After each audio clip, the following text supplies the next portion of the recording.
Tudo bem, meus amigos? Graça e paz, voltamos aqui para mais um estudo da Palavra de Deus. Agora nós vamos falar sobre os falsos profetas. Um assunto que é muito importante para os dias de hoje e também foi importante para aquela época em que Jesus estava ensinando. Lembrando que a gente ainda está no Sermão do Monte, aquele momento em que Jesus sobe no monte, uma multidão o acompanha e ele profere ensinamentos profundos acerca do reino de Deus para uma grande quantidade de pessoas, para os seus discípulos em especial. Pela quantidade de pessoas e também pelo conteúdo profundo dos ensinamentos, a gente percebe que Jesus ali já tinha um ministério bem estabelecido. Então a gente está no capítulo 7, do verso 15 ao verso 23, e já falar sobre os falsos profetas. Primeiro, como eu gosto de fazer, a gente se situar geograficamente onde as coisas estavam acontecendo. Então a gente tem aqui um mapa do Google Maps, onde a gente mostra aqui a região do Brasil. Obviamente que essas divisões políticas não existiam na época. E a gente tem aqui o Rio de Janeiro, onde nós estamos gravando, para que a gente tenha uma noção da distância onde as coisas estavam acontecendo, há mais de 2000 anos atrás. Era nessa regiãozinha aqui onde fica Israel. A gente tem a África, fica acima da região do continente africano, a gente tem ali Israel. Eu vou ampliar aqui para a gente ver um pouquinho melhor aquela região ali. Observa que a gente tem aqui à nossa esquerda o Mar Mediterrâneo, aqui a gente tem o norte da África, o Egito está aqui.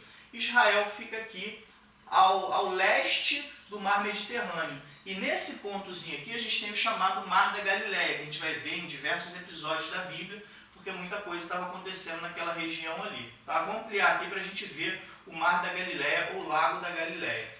Tá vendo? O Mar Mediterrâneo ficou aqui para a nossa esquerda, a gente tem aqui esse Mar da Galileia, que é mar porque é muito grande, mas na verdade é um grande lago. Tá? Então o Monte das Bem-aventuranças é aqui, nesse ponto, onde a tradição, o testemunho dos pais da igreja foi sendo passado, e a gente tem essa área onde teria sido esse episódio das bem-aventuranças no início, quando ele fala bem-aventurados aqueles, um texto bastante conhecido, que a gente já gravou um vídeo sobre isso, e todos os outros ensinamentos do Sermão do Monte aconteceram nessa área aqui. Tá? Nessa região aqui de Israel, a gente tem outros pontos turísticos onde lugares receberam nomes de milagres que aconteceram ali. Tá? Então a gente tem aqui o tal do Monte das Bem-aventuranças, porque é o monte onde Jesus teria proferido o Sermão do Monte. Tá? Então aqui o que chamamos de Mar da Galileia não é propriamente um mar, porque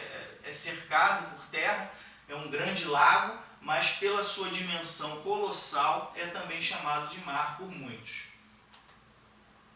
Então o primeiro texto que a gente vai estudar hoje é o verso 15 do capítulo 7 de Mateus, que diz: acautelai-vos, porém, dos falsos profetas, que vêm até vós vestidos como ovelhas, mas interiormente são lobos devoradores.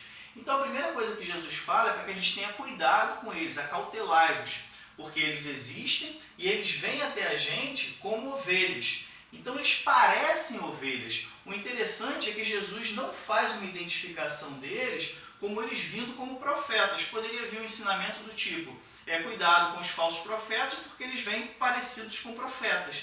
Não, ele não vem com aparência de profeta, eles podem aparecer como ovelhas. Não está nem em cargos supostamente de liderança em que pudesse enganar a gente pela autoridade que tem. Pode estar no meio da gente como uma ovelha comum e na verdade são falsos profetas.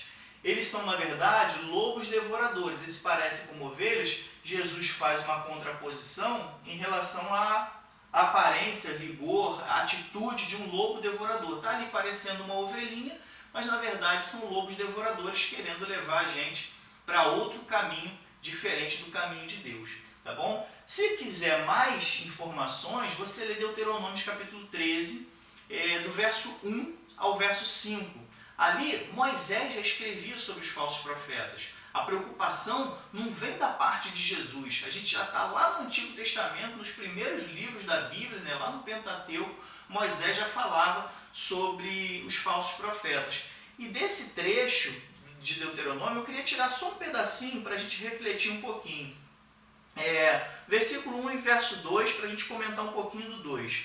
Quando profeta ou sonhador de sonhos se levantar no meio de ti e te der um sinal ou prodígio, e suceder o tal sinal ou prodígio de que te houver falado, dizendo, vamos após outros deuses que não conheceste e sirvamos-los, aí ele continua dizendo, não ouvirás esse camarada, né?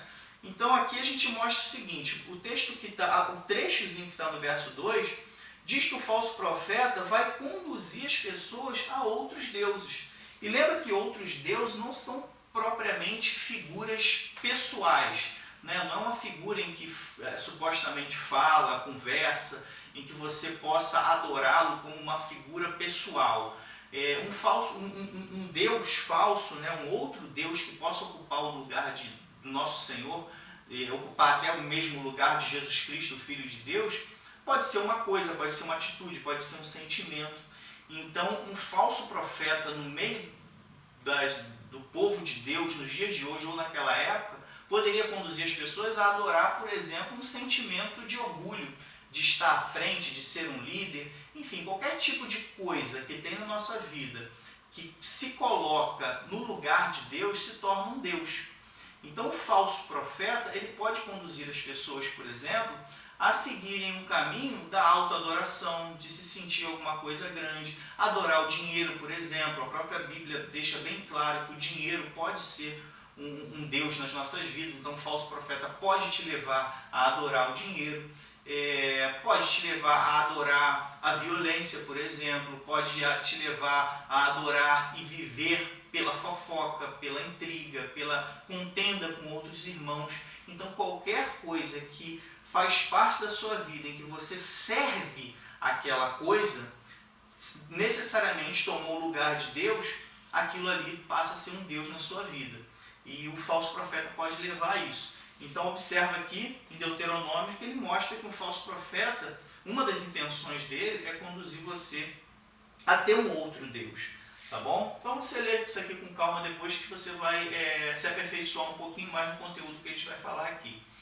Então, como a gente já comentou, a identificação que Jesus faz, a forma de você identificar um falso profeta, inicialmente, que ele pode parecer como ovelha. Jesus não chega a dizer que ele parece um profeta verdadeiro. Nada impede que ele apareça como um profeta verdadeiro e te engane como sendo um profeta verdadeiro, sendo também uma ovelha. Mas o que Jesus chama a atenção da gente, ele pode aparecer para você como uma ovelha no meio do povo, como um de nós, né? E isso é muito perigoso, porque engana com mais facilidade do que aparecer com uma cara mais sisuda, mais grosseira, que a gente possa olhar para isso aí, não vem da parte de Deus, não. Pode aparecer humildemente como uma ovelha. No caminho, porque o que acontece aqui? O falso profeta, pelo fato dele aparecer como uma ovelha e ficar no meio da gente, nós já, não sei se quem vai lembrar da nossa aula anterior, nós mostramos que nós escolhemos uma porta estreita, um caminho estreito. Então nós já estamos guiando, a nossa vida dentro do caminho que nós escolhemos, que é o caminho estreito. Existe uma porta larga e um caminho largo que leva à perdição, e tem um caminho estreito, mais apertado, que vai conduzir à salvação. Então, uma vez que nós entramos nessa porta estreita e temos um caminho estreito para seguir, os falsos profetas, eles têm acesso a esse caminho apertado. Ainda que eles não estejam trilhando esse caminho apertado, eles vão ter acesso a esse caminho. Tanto que eles vão aparecer como ovelhas e vão se apresentar para aquelas ovelhas que estão no caminho certo. Então, mais um cuidado que a gente vai ter. Apesar deles não estarem no caminho de Deus, no caminho que leva à salvação, eles vão ter acesso a esse caminho para tirar as pessoas desse caminho. Tá? Se você lembrar o vídeo anterior nosso que a gente fala sobre o caminho apertado, você vai entender um pouquinho melhor. E eles, nesse acesso que eles têm ao nosso caminho, eles vão proferir mentiras. Para que eles vão proferir mentiras? Justamente para tirar as pessoas desse caminho. Tá bom? Então vamos ver aqui. Verso 16.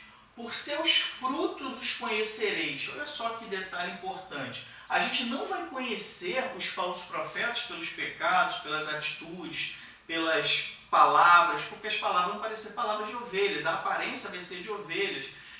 A gente não vai conhecer eles por qualquer outro tipo de atitude ou aparência física, mas a gente vai conhecer eles pelos frutos. Jesus deixa bem claro, observa os frutos. A gente vai falar um pouquinho sobre isso. Por seus frutos os conhecereis. Porventura colhem-se uvas dos espinheiros ou figos dos abrolhos? Então a gente vai conhecer eles pelos frutos O que é o fruto?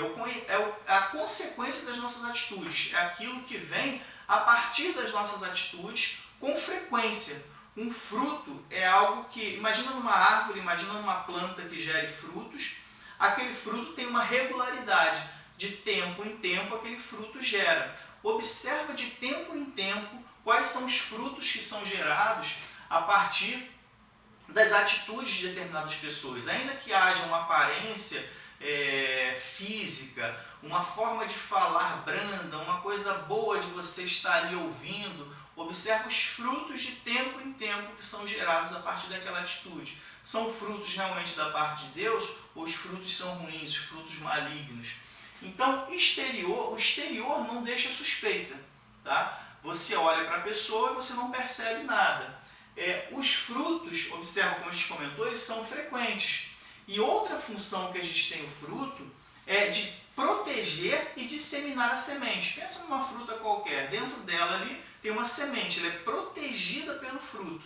E aquela semente, depois, sendo o fruto comido ou largado em determinado lugar, aquela semente vai gerar outras árvores para gerar outros frutos. Então é como se houvesse uma cadeia de atitudes a partir da atitude de um falso profeta que vai gerar uma reação em cadeia de novos frutos futuramente. Então vai gerar frutos e esses frutos vão disseminar sementes para gerar mais frutos ruins. Tá bom? Então toma cuidado com isso, observa os frutos que estão sendo gerados na vida das pessoas e, como Jesus logo no início desse trecho falou, acautelai-vos, cuidado com esses falsos profetas e essa disseminação de frutos ruins. Aí ele fala assim, por que pelos frutos vai conhecer? É possível colher uva de um espinheiro? Espinheiro é uma planta herbácea ali que a gente tem a projeção de espinhos ali, que vai incomodar, vai furar, é algo que ninguém gosta de cultivar, ficar tocando, ficar olhando, espinheiro não chama atenção. A gente consegue colher uvas, uma fruta saborosa, doce, de um espinheiro? Não é. Então, se uma pessoa é comparada a um espinheiro, o que ela vai produzir? Espinhos. Ainda que inicialmente você não perceba esse espinho, com o tempo ela vai produzir espinhos, não tem jeito. E é possível colher figo, também um fruto doce, dos abrolhos. Abrolhos é uma outra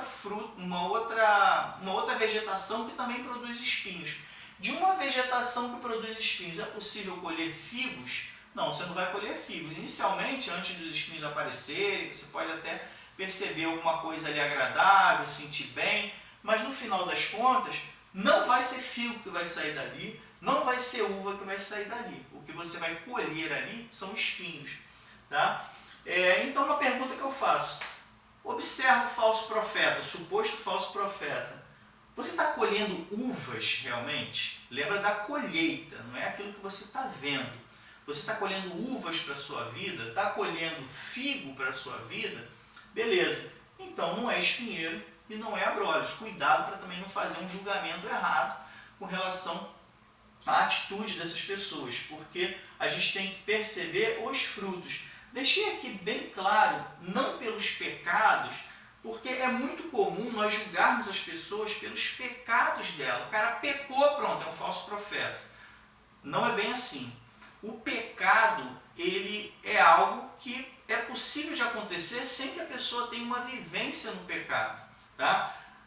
Uma pessoa caiu em pecado, se arrependeu, levantou, seguiu em frente, isso é bíblico, é perfeitamente aceitável aos olhos de Deus. Então, a pessoa que peca, se arrepende e segue o caminho, ele vai herdar a salvação, vai ser um cristão genuíno.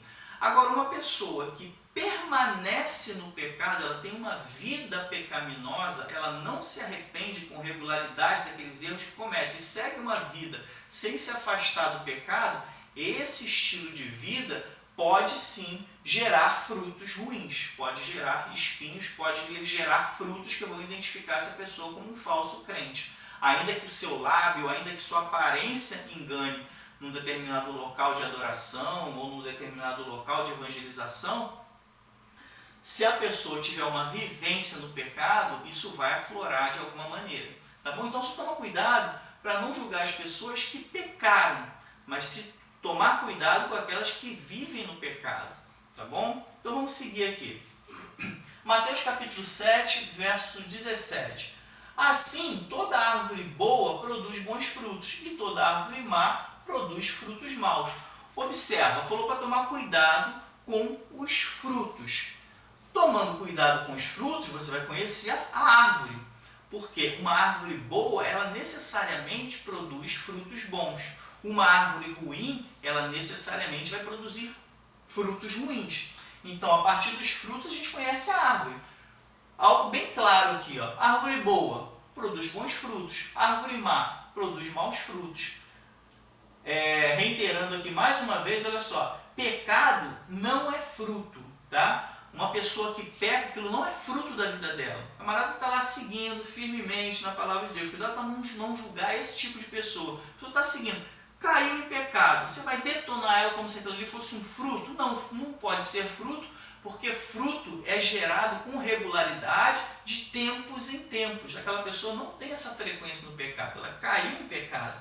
Tá? Então tem uma diferença muito grande entre pecar e ter uma vida pecaminosa. Uma vida pecaminosa, sim, pode gerar frutos. Agora, o ato de pecar em si não necessariamente gera frutos e nem é o fruto em si. Tá ok? Então, aqui ficou bem claro, né? Uma árvore boa gera bons frutos, uma árvore má gera frutos maus. E aqui Jesus vai falar a mesma coisa, só que em outras palavras. Ele vai pegar aquelas afirmações e tornar negativa. Não pode a árvore boa dar maus frutos, nem a árvore má dar bons frutos. Então a árvore boa gera frutos bons, é que ele vai dizer, não produz frutos maus. A árvore má, ela gera frutos ruins e ela não vai produzir frutos bons. Tá bom? Ele salientou para a gente perceber que se está saindo um fruto bom, é porque aquilo ali não é uma fruta, não é uma árvore ruim. Está saindo um fruto ruim, aquilo ali não é uma árvore boa. Tá? Então a gente pode perceber tanto pela afirmativa quanto pela negativa. Mateus capítulo 7, verso 19. Toda árvore que não dá bom fruto, corta-se e lança no fogo. Olha a consequência de se ser uma árvore ruim. Qual o final, o fim dela? Cortar e queimar. Olha só.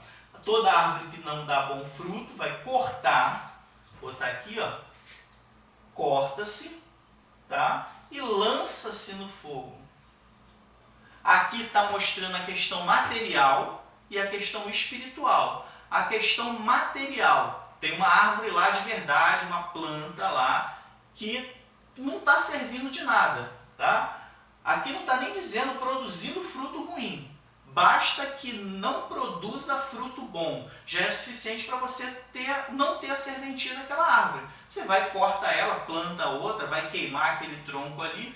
Então aqui está mostrando a questão material. E numa projeção espiritual, a gente percebe que uma árvore má, qual é o fim dela? Retirar ela daquela localidade, retirar ela daquele ministério, e ela vai ser projetada para o fogo eterno. Então aqui também tem uma visão espiritual da coisa, considerando a eternidade. Essa pessoa, esse falso profeta, ele em algum momento vai ser retirado do seu ministério, da sua função ali, seja dentro da igreja, seja na comunidade, e o fim dele vai ser o inferno, o fogo eterno. Tá bom? E observa aqui como a gente chegou a comentar, ó, Jesus não está falando de uma árvore que dá mau fruto.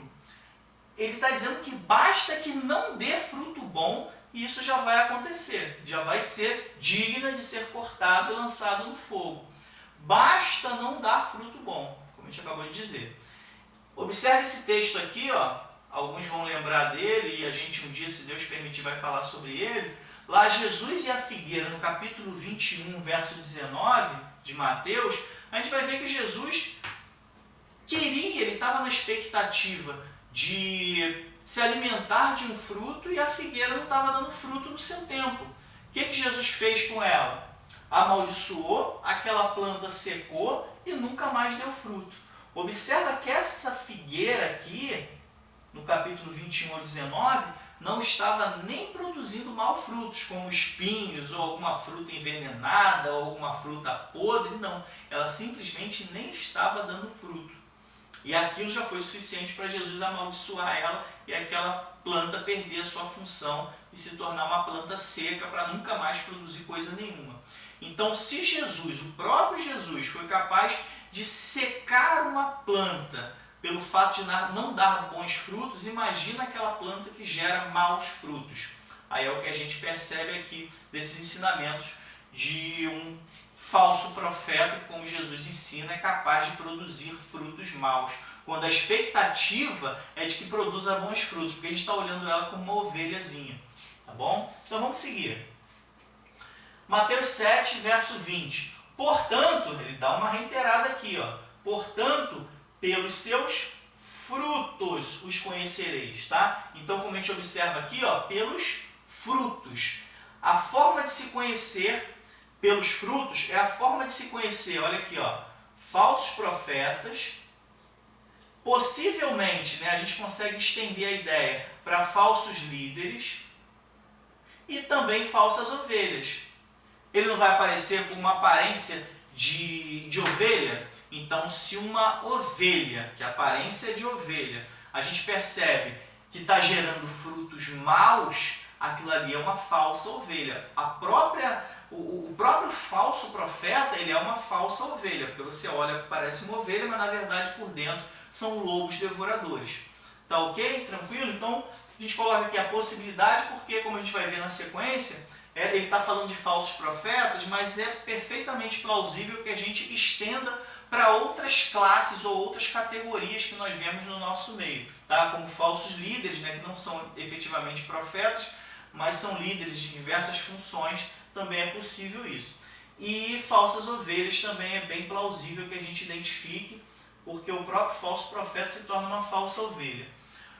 Mateus capítulo 7, verso 21 diz o seguinte: nem todo o que me diz Senhor, Senhor, entrará no reino dos céus, mas aquele que faz a vontade de meu Pai que está nos céus. Aqui a gente já percebe que ele já começa a ampliar.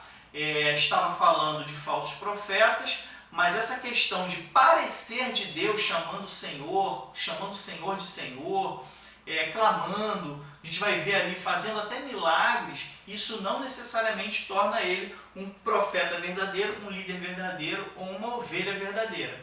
Tá? Então a gente tem aqui, ó, falsas declarações não garantem a salvação. Palavras e declarações, elas não vão garantir a salvação, porque essas palavras e declarações podem ser falsas. Tá? Então o camarada pode estar falando Senhor, Senhor, pode estar realizando grandes coisas, como a gente vai ver na sequência, pode ter uma aparência de ovelhas e estar falando coisas, né, declarando expressões que a gente considera corretas, mas no final das contas, eles não entrarão no reino dos céus. Né? Um momento bem dramático aqui, o camarada passa a vida aparentemente fazendo a obra de Deus e no final das contas nem entrar no céu ele vai entrar. O que vai garantir que uma pessoa entre no céu? Muito claramente, fazer a vontade de Deus. E fazer a vontade de Deus, claro, inclui a sua conversão a Jesus Cristo. Deus mandou Jesus morrer pelos nossos pecados no lugar dos nossos erros, para que a gente creia nele e assim a gente acesse a porta estreita, como a gente falou no vídeo anterior. Tá bom? Então, o que vai acessar o céu a partir de nós mesmos, ou mesmo os profetas, os líderes, qualquer atribuição que a gente tem aqui na Terra, na vida espiritual, é fazer a vontade de Deus. Não adianta parecer crente, não adianta declarar palavras, não adianta falar coisas que nos assemelhem a crentes, tudo isso não serve. O que serve é fazer a vontade de Deus. Isso vai garantir a nossa entrada no céu. E observa, Deus, ele está no céu, certo? Se Deus está no céu, vamos fazer um exercíciozinho aqui. Deus está no céu, nós estamos na terra. A nossa intenção é que após a morte nós acessemos o céu e vivamos, né, ao lado de Deus. Deus está no céu, nós não obedecemos Deus aqui na terra. Que moral, que honra, que dignidade, que justiça haverá no fato de nós entrarmos no céu se nós não conseguimos obedecer Deus que está no céu, nós estamos aqui na terra. Um exercício mental aqui, suponhamos que nós estejamos aqui na terra, somos o rei da terra, né? Eu sou o rei da terra, eu mando em tudo na terra. E eu tenho servos meus, criaturas minhas que moram na lua. E o sonho dessas criaturinhas vir aqui para a Terra. E essas criaturinhas estão vivendo lá na Lua e não me obedecem. Se elas não me obedecem, eu estando aqui na Terra, eu conheço a Terra, eles querem vir para cá, não estão me obedecendo lá na Lua, como é que eu vou trazer essas criaturinhas para a Terra? De outro ponto de vista, essas criaturinhas estão doidas para vir para a Terra e me obedecem lá na Lua. Poxa, eu vou trazer essas criaturas aqui para a Terra. Né? Fazendo uma comparação bem grosseira mesmo, a gente se colocar na condição de Deus, tendo essa possibilidade de trazer ou levar pessoas para onde nós queremos, nós vamos usar critérios objetivos. E esses critérios facilmente fazem com que nós sejamos barrados de acessar o céu, porque Deus está no céu, conhece o céu, conhecemos a história, né, de Satanás, por exemplo, que um dia já esteve no céu e pela falta de obediência, por não fazer a vontade de Deus lá no céu, foi banido. Por que a gente aqui, desobediente, vai acessar o céu? Então, esse tipo de raciocínio leva a gente a entender de uma forma simples o caminho que nos leva ao céu, que é muito claro. Jesus falou claramente, quem é que vai entrar no reino dos céus? Aqueles que fazem a vontade de meu Pai. Tá? E ele se coloca aqui na condição de filho de Deus, chamando Deus de Pai. Então vamos seguir. Mateus capítulo 7, verso 22. Muitos me dirão naquele dia, Senhor, Senhor. Ele volta à expressão, né? Porque ele falou, não adianta falar Senhor, Senhor, que não vai entrar no reino dos céus. Aí ele fala que naquele dia, isso aqui é um momento muito dramático, naquele dia muitos, tá? Tá aqui, bem claro, muitos me dirão. E a gente sabe que Jesus sabe o passado, presente e futuro. Ele diz que lá naquele dia, no dia do juízo final, muitos vão dizer a ele, Senhor, Senhor. Vai chamar ele de Senhor, como já havia chamado antes do juízo, como chamavam ao longo de suas vidas. Não profetizamos nós em teu nome? E em teu nome não expulsamos demônios? E em teu nome não fizemos muitas maravilhas? Observa, pessoas que não só chamavam Jesus de Senhor, mas fizeram grandes coisas. Olha aqui. Profetizaram, expulsaram demônios, fizeram maravilhas, sinais, prodígios, milagres. E essas pessoas no dia do juízo vão alegar isso para Jesus. Senhor, a gente não fez isso, não fez aquilo, a gente vai ficar de fora, vamos começar a argumentar. Então a gente tem aqui um momento bastante dramático, talvez, pelo menos na minha humilde opinião, um dos momentos mais dramáticos que a Bíblia nos apresenta, né? Você imaginar que pessoas tiveram uma vida aparentemente religiosa, ou religiosa no sentido pejorativo da palavra, né? A pessoa era apenas religiosa, mas não cumpria a vontade de Deus. Então isso é um momento dramático, comovente e preocupante para nós. Tá? Nós temos essa impressão que esse momento é comovente e preocupante. Para Deus isso vai ser justiça. E eu creio também que para nós mesmos, quando estivermos diante do Pai e tenhamos o acesso aos céus, para nós, isso também não vai ser preocupante naquele momento, porque a palavra de Deus nos garante que não haverá choro, não haverá prantos, Deus enxugará as nossas lágrimas, enfim, nós teremos um senso de justiça que a gente vai perceber, olha, isso aí é justiça. E o mesmo é para Deus. Aquilo ali não vai ser comovente naquela ocasião. É comovente hoje, a gente lendo, imaginando, sofrendo. Poxa, a pessoa está do nosso lado na igreja, fazendo a vontade de Deus, pelo menos aos nossos olhos parecia, e vai chegar lá, Senhor, Senhor, vai lamentar, ele vai ficar de fora, a gente vai para o inferno.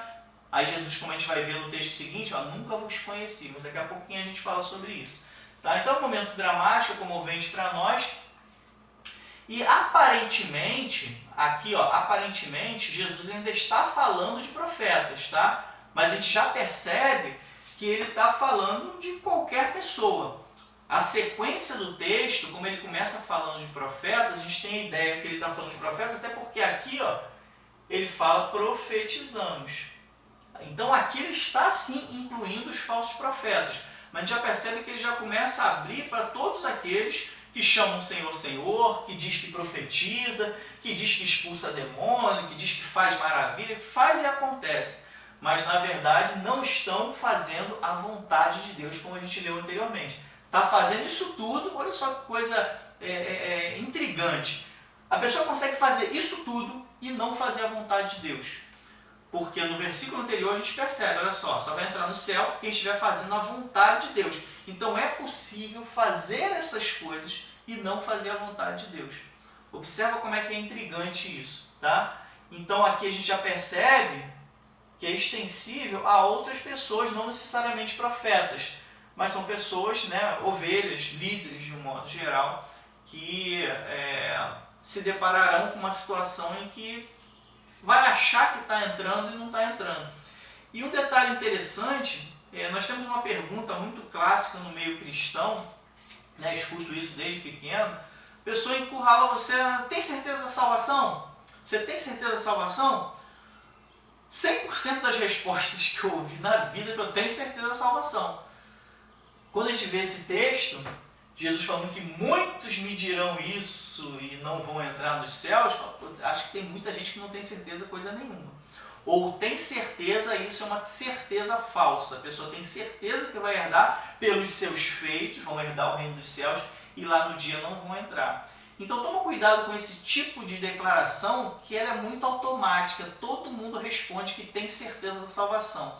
E quem tem certeza da salvação, primeiro, Deus Pai, segundo, Jesus Cristo, terceiro, o Espírito Santo, e tem certeza da salvação aquele que faz a vontade de Deus, não é aquele que diz tenho certeza da salvação.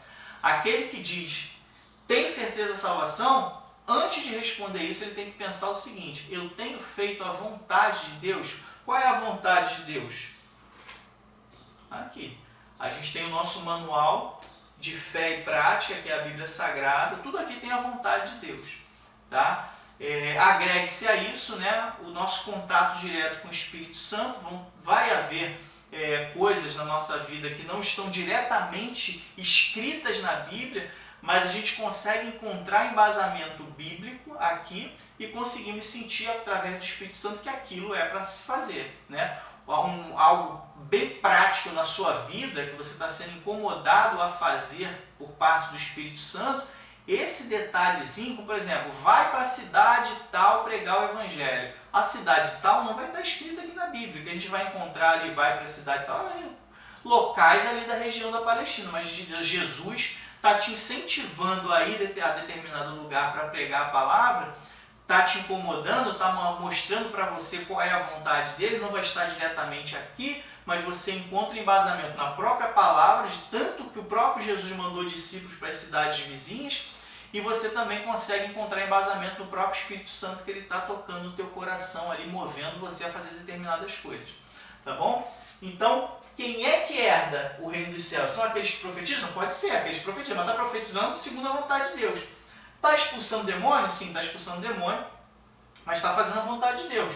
Está fazendo maravilhas? Sim, está fazendo maravilhas, fazendo milagres, fazendo sinais e prodígios, mas está fazendo a vontade de Deus. Porque é possível que tudo isso aqui seja feito de uma forma equivocada. Porque a gente tem que lembrar o seguinte: Satanás, ele pode se transfigurar em anjo de luz, ele pode ter a aparência de um anjo de luz e enganar pessoas. Se ele é capaz de transfigurar em anjo de luz e ele tem algum poder para fazer coisas, sinais, maravilhas, então é possível que algumas pessoas façam determinadas coisas e essas coisas não venham efetivamente da parte de Deus. Tá bom? Então olha só, a gente percebe aqui, Jesus falou o seguinte: me dirão, tá bom? Tá aqui. Muitos naquele dia me dirão, ou dirão a mim. Isso significa que Jesus vai ser o juiz daquele momento. Vale a pena a gente contrariar a vontade de um juiz? É ele que vai estar lá na entrada dos céus para dizer, entra, não entra, entra, não entra. Aí hoje nós temos acesso ao que ele falou para fazer. E a gente não faz. A gente não faz hoje e lá na frente vai dar de cara com ele mesmo. Então ele se coloca na posição de juiz na entrada dos céus. E o que ele vai julgar? Se foi feita a vontade dele ou não. Tá? Ou a vontade de meu pai, que é também a vontade dele. E aqui, pelo fato de chamarem ele de Senhor, Senhor, ele se coloca na posição de Senhor. Pessoas que de repente nunca declararam que Jesus é Senhor, vai dar de cara com ele, Senhor. Jesus é o Senhor. naquele dia vão chamar ele de Senhor, não tem jeito, mesmo que não tenha feito isso ao longo da vida. Ou mesmo que tenham feito da boca para fora, naquele momento vão falar da boca para dentro, vão falar realmente de coração, verdadeiramente tu és o Senhor. E aí já vai ser tarde demais para aqueles que não cumpriram a vontade de Deus. E vamos seguir aqui, ainda no verso 22, uma continuação aqui. Algumas pessoas, eu coloquei aqui essa expressão, já falei várias vezes em diversos vídeos, em pregações, a expressão em nome de Jesus. Algumas pessoas vão profetizar em nome de Jesus, vão expulsar demônios em nome de Jesus, vão fazer milagres em nome de Jesus. Mas será que estarão realmente em nome de Jesus? As nossas orações geralmente terminam com a expressão em nome de Jesus. Mas nem sempre nós estamos em nome de Jesus. Tá? A gente tem que saber, a gente deve saber separar a mera formalidade da pronúncia dessa expressão do fato de estar efetivamente em nome de Jesus. Tá bom? Uma coisa é eu orar a Deus para algo acontecer e falar em nome de Jesus no final. Outra coisa bem diferente é eu já estar fazendo aquela oração em nome de Jesus, estar ali autorizado por Ele, fazendo o que Ele faria se estivesse no meu lugar, tá? Cumprindo a vontade dEle em fazer aquela oração ou fazer com que aquela coisa aconteça. Isso é algo completamente diferente de você simplesmente falar, faz uma oração, tá, Senhor, isso, em nome de Jesus. Utiliza-se aquela expressão ali muitas vezes como uma palavrinha mágica, como uma expressãozinha ali miraculosa que você colocou aquela frasezinha ali no final, pronto, agora aquela oração ali tem validade. Eu autentiquei a oração. Não é assim que funciona. Está em nome de Jesus, a gente tem que estar autorizado por Ele, a gente tem que ele tem que saber que a gente está fazendo aquilo. Se Jesus estivesse no nosso lugar, faria a mesma coisa. Um exemplo que eu dei nos vídeos passados, você vai numa determinada venda em nome de um vizinho seu. Seu vizinho, você vai lá comprar pão, vai comprar carne em nome de um vizinho seu. Você chega lá e fala, eu estou em nome de fulano de tal e queria levar tal. Aquela conta vai cair no seu vizinho. Para que isso tenha validade, o seu vizinho tem que saber, ele tem que autorizar você a fazer aquilo, você tem que fazer aquilo que ele falaria, ou aquilo que ele faria se estivesse no seu lugar. Então é isso que está em nome de uma pessoa. Aquela pessoa está autorizada a fazer em nome de uma outra pessoa. Então quando a gente ora, quando a gente fala com Deus em nome de Jesus, quando a gente fala com Deus em nome dele, em nome do Filho, a gente precisa estar autorizado, ele está ciente e aquilo tem que ter uma validade da parte dele e ele falaria exatamente aquilo se estivesse no nosso lugar. Ele pediria ao Pai também por aquela questão. De outro modo, se acontecer, do milagre acontecer, a profecia acontecer, o demônio foi expulso, a maravilha acontecer, você pode ter certeza, não veio da parte de Deus. Veio da parte do inimigo, Satanás proferiu ali aqueles milagres para enganar você mesmo, para que você continue se enganando achando que está em nome de Deus e para enganar as outras pessoas que estão à sua volta, tá bom? Então toma muito cuidado com o fato de estar em nome de Jesus ou não usando essa expressão de uma forma banal, tá bom? Ela pode acontecer da boca para fora. Como a gente percebe, a gente vai ver no versículo 23 daqui a pouquinho, que Jesus não os reconhece. Olha só, a pessoa está profetizando, a pessoa está expulsando o demônio, a pessoa está fazendo maravilhas e o próprio Jesus fala, nunca vos conheci. Esse conheci, como a gente vai ver, no sentido de reconhecimento. Tá? Então é possível que as pessoas façam essas coisas sem haver o reconhecimento de Deus. Como nós vemos na nossa sociedade, muitas pessoas proferem orações em nome de Jesus e Jesus não as reconhece. Aquilo ali não está efetivamente em nome de Jesus. Tá? Pergunta que a gente faz, aquilo ali, essas profecias, as expulsões de demônios, os sinais e maravilhas, são verdadeiramente da parte de Deus? Toma muito cuidado. Quando a gente chegar no capítulo 24, quando a gente vai ver os sinais do fim, né, os sinais que precedem o fim, lá a gente vai ter, por exemplo, falsos cristos fazendo tão grandes sinais e prodígios que, se possível fosse, enganariam os escolhidos. É o texto que está lá escrito. Então a gente tem embasamento suficiente para entender que existem fatos que acontecem com aparência de vir de Deus e no final das contas não está vindo de Deus coisa nenhuma, tá bom? Então se faça essa pergunta, se você vê uma profecia, se você vê uma expulsão de demônios, se você está vendo um sinal e maravilha, observa se realmente aquilo é da parte de Deus ou não. Porque é possível que não seja. Por mais que seja algo impressionante, que eu estou vendo ali, eu estou vendo uma cura, eu estou vendo um demônio sendo expulso, eu estou vendo um sinal miraculoso acontecendo diante dos meus olhos. Se faça essa pergunta, ore a Deus, fala com Ele, para saber se aquilo é da parte dele ou não. Porque vão chegar dias que nós seremos confrontados com situações que nós teremos medo de admitir que aquilo ali não é de Deus, porque vai ser tão grande sinal e prodígio que, se fosse possível, enganaria até os escolhidos, mas não vão escolher pela misericórdia, não vão atingir os escolhidos de Deus pela misericórdia de Deus, mas a coisa vai ser tão notória que, se fosse possível, conseguiria enganar os escolhidos, tá bom? Então muita gente vai ser enganada, obviamente, dentre os não escolhidos.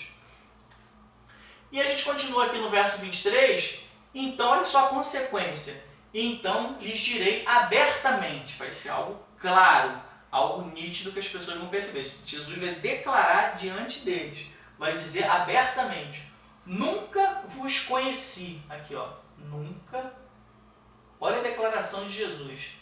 As pessoas vão chamar ele de Senhor, vão falar que fizeram profecias, milagres, vão expulsar demônios, e Jesus abertamente vai falar, nunca vos conheci. Obviamente que esse conheci, a gente tem que ir lá no sentido original da palavra, esse conheci não está no sentido de Jesus não saber quem é. Jesus tem toda a propriedade de Deus ali, ele é onisciente, onipresente, onipotente, então a onisciência dele faz com que ele saiba todas as coisas e tudo aquilo que ele quiser saber. Esse conheci, Jesus conhece a pessoa, assim, sabe quem é, nome, vida, conhece. Mas é no sentido de reconhecer, tá bom? Jesus está fazendo ali um desprezo, né? Porque na verdade Jesus conhece. Olha aqui, ó. Jesus conhece, não conhece no sentido de não reconhece, tá bom? Ele está desprezando a pessoa. Aí ele conclui aqui, ó. Apartai-vos de mim, vós que praticais a iniquidade. Olha só. Além dele falar que não conhece, ele manda se apartar, manda que haja um distanciamento. E esse distanciamento a gente faz uma projeção espiritual, que aqui está se falando de salvação ou perdição eterna. Quando ele fala apartai-vos de mim, vai para o fogo eterno, vai para o inferno, porque aqui não é o seu lugar. Então há um distanciamento, Jesus procura se apartar daqueles que praticam a iniquidade. As pessoas estavam profetizando, observa só o detalhe. As pessoas estavam profetizando, expulsando demônios e fazendo milagres, e Jesus está chamando as práticas dessas pessoas de práticas iníquas. São pessoas iníquas. E a gente vai ver daqui a pouco no versículo, no slide seguinte, o significado de iniquidade. Então, Jesus estava condenando aquelas pessoas por práticas que aparentemente são práticas genuinamente cristãs. Expulsar demônios. Os crentes não podem expulsar demônios? Sim. A gente não pode profetizar? Sim. A gente não pode fazer sinais e maravilhas? O próprio Jesus falou que a gente faria coisas maiores que as coisas que ele fez, se nós tivermos fé. Então Jesus deixou a garantia que nós faríamos grandes coisas. Porém, tem grandes coisas semelhantes a essas que vêm de falsos profetas, que vêm de falsos crentes, de falsos líderes. Então toma cuidado com isso. Se apegue a Deus e busque um discernimento espiritual por parte do Espírito Santo de Deus para reconhecer os falsos profetas, em especial através dos seus frutos. Tá? Realização de milagres não é sinal de autenticação divina. Tá? Não é um sinal de autenticação divina. Então o fato de você vir um milagre sendo realizado, ou você mesmo fazer um milagre, não significa que aquilo ali veio da parte de Deus. Tá bom? A gente está vendo isso muito claramente aqui. Então Jesus conclui aqui, apartai-vos de mim, vós que praticais a iniquidade. O que é iniquidade? A iniquidade é relativo ao que é iníquo. Até aí a gente não chegou a lugar nenhum porque a gente não sabe o que é iníquo. É contrário à equidade. Olha aqui, ó. a iniquidade é contrário à equidade. Olha só, dentre vários significados que eu busquei no dicionário para colocar aqui, para ficar bem claro, porque é uma palavra que realmente gera dúvida. A gente acha que iniquidade é maldade, a gente acha que iniquidade é pecado. E dentre tantos significados que você vai encontrar nos dicionários, eu peguei alguns que eu achei interessantes. Equidade é igualdade, tá? Isso aqui é semelhante à igualdade. Então, iniquidade é contrário à igualdade, onde você coloca todo mundo na mesma condição, tá? Você busca a equidade entre as pessoas, você busca que todas elas sejam iguais. Você é iníquo, você não está buscando a igualdade entre as pessoas, tá? Um outro significado aqui na equidade é retidão na maneira de agir. Então, uma pessoa que vive segundo a equidade é uma pessoa reta, uma pessoa íntegra na maneira dela agir. Tá? Então, se ela é íntegra, uma pessoa que é iníqua, ela não tem uma vida reta, não tem uma vida íntegra. Então, quando Jesus fala aqui, vós que praticais a iniquidade, ele está querendo dizer o seguinte, vós que não tem retidão na sua vida, não tem uma vida íntegra diante de Deus, tá? Outro significado que eu achei bastante interessante para a gente colocar aqui, uma pessoa que pratica a equidade ou igualdade é uma pessoa que preza pelo reconhecimento dos direitos de cada um. Ou seja, se eu tenho uma vida que prezo pela equidade da minha sociedade, eu prezo pelo direito de cada um, direito que cada um tem. Tá? Então, uma pessoa que pratica a iniquidade, ela não tem o reconhecimento dos direitos de cada um. Então, trazendo aqui para o versículo, olha só que interessante. Jesus fala, vós que praticais a iniquidade. Então, vocês que praticam a iniquidade não reconhecem o direito de cada um. E essa falta de reconhecimento vai levar a duas situações. A falta de você reconhecer o direito das outras pessoas e a falta de reconhecer o próprio direito. Por que essas pessoas estavam buscando entrar nos céus, chamando Jesus de Senhor? E porque elas fizeram grandes maravilhas, tantos sinais, expulsaram demônios, fizeram um monte de coisa interessante, estão buscando entrar nos céus. Porque não reconhecem nem os próprios direitos. Uma pessoa iníqua acha que tem direito a acessar determinados lugares, acha que tem direito a alguns privilégios, quando na verdade não tem. Então não estão reconhecendo os direitos daqueles que têm direito de entrar nos céus e não estão reconhecendo os próprios direitos de irem para o inferno, ou a falta de direito de entrar nos céus. Tá? Então a palavra iniquidade está relacionada a isso, a falta de equidade. Tá? Que vai estar, a equidade está relacionada à igualdade, retidão na maneira de agir e reconhecimento de direitos. E a iniquidade também tem aqui, ó, mais dois significados muito interessantes que eu coloquei aqui, que ele é contrário à moral, contrário à moralidade. Uma pessoa que é iníqua, ela é contrária à moralidade. Aqui em especial a moralidade cristã, que é fazer a vontade de Deus. E é contrário também, tem essa expressão no dicionário aqui, ó, uma pessoa iníqua é contrário à religião. Não no sentido pejorativo da palavra religião, porque o próprio Jesus condena a religiosidade. Mas quando o autor do dicionário traz esse contrário à religião, ele está expressando uma figura de pessoa que está contrária àquilo que a religião ensina. Então a gente trazendo para a realidade de Jesus Cristo aqui, essa pessoa é contrária àquilo que Jesus Cristo ensinou. Jesus ensinou um monte de coisa, deixou um monte de ensinamento para a gente, está aqui nas Escrituras, como a gente já mencionou. E essa pessoa simplesmente segue o caminho diferente daquilo que Jesus falou. Então, se segue um caminho diferente, sentido contrário àquilo que Jesus ensinou, Jesus vai dizer, olha só, você é contrário ao que foi ensinado. Você é uma pessoa iníqua. Tá bom? Então, aqui a gente encerra o Evangelho de Mateus, capítulo 7, do verso 15 ao 23. Jesus ainda no Sermão do Monte, estamos quase acabando aí o Sermão do Monte, quando ele fala sobre os falsos profetas. Tá bom? E aqui tem as minhas mídias sociais, para quem quiser seguir. Aqui tem o meu livro, para quem quiser adquirir. E aqui são as mídias do livro, tanto para compra quanto para o Instagram que você quiser seguir. E também um detalhe que eu não abordei, nós estamos usando a versão bíblica ACF, Almeida Corrigida Fiel. Tá? Tem várias versões bíblicas, né? Várias traduções que podem gerar ali alguma dificuldade mas para que haja uma referência, se a sua Bíblia for diferente de ACF, pode ser que algum texto esteja um pouquinho diferente, tá bom? Mas o conteúdo a gente consegue aí entender de forma tranquila. Tá bom? Agradeço por sua atenção até aqui, que Deus os abençoe e até o nosso próximo vídeo.